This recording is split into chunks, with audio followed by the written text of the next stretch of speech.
Bakit nga ba ang binibigay natin pagkain kay Mama Dog yung naka-plastic pa? Paano niyan kakainin kung naka-plastic? Hello back members! Welcome back to Husky Pack TV!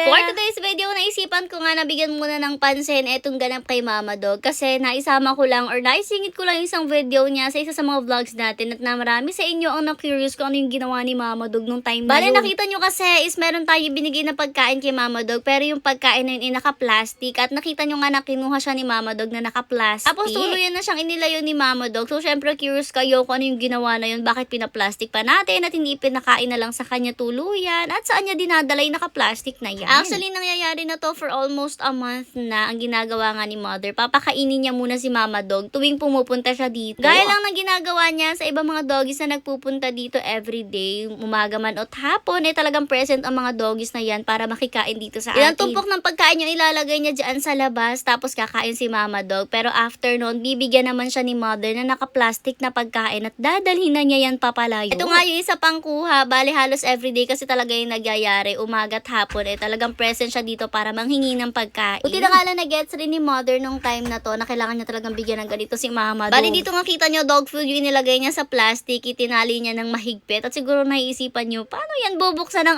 aso? Kung tatali ng mahigpit, di naman nakakapagtanggal ng tali ang aso. Pero may way si Mama Dog syempre para sirain yung plastic na yan. Caring niya yan. Ito nga lang mabas na si Mother dahil nakaabang na si Mama Dog sa labas dyan, pero wag kayong mag-alala, napakain na rin siya ni Mother dyan, tapos na talaga siyang kumain ng mga oras na yan at hayan nga, nandyan pa yung kinainan niya, present pa rin dyan. Ito nga pala ay nangyayari lang din ngayon, tag-ulan at ngayon lang ulit siya nakapunta dito kaya gutom na gutom, kaya talaga naubos niya agad yung pagkain na binigay ni Mother dahil ang tagal nilang nakasilo. Anyways, dito nga ready na si Mama Dog dahil busog na siya. Magtataka siguro kayo para saan pa yung pagkain na binigay natin. Para po yan sa mga anak niya. Yes guys, sobrang talino ni Mama Dog. Yan naka-plastic na pagkain na yan, kinukuha niya yan palagi, daladala niya yan papunta sa kanila para dalhin sa mga anak niya. O, di ba ang galing? Imagine nyo kahit gaano kalaki yung plastic na daladala niya, talagang ngat-ngat niya yan at hindi siya nangangalay yung bibig niya para madala niya yan sa mga anak niya at may makain rin yung anak niya.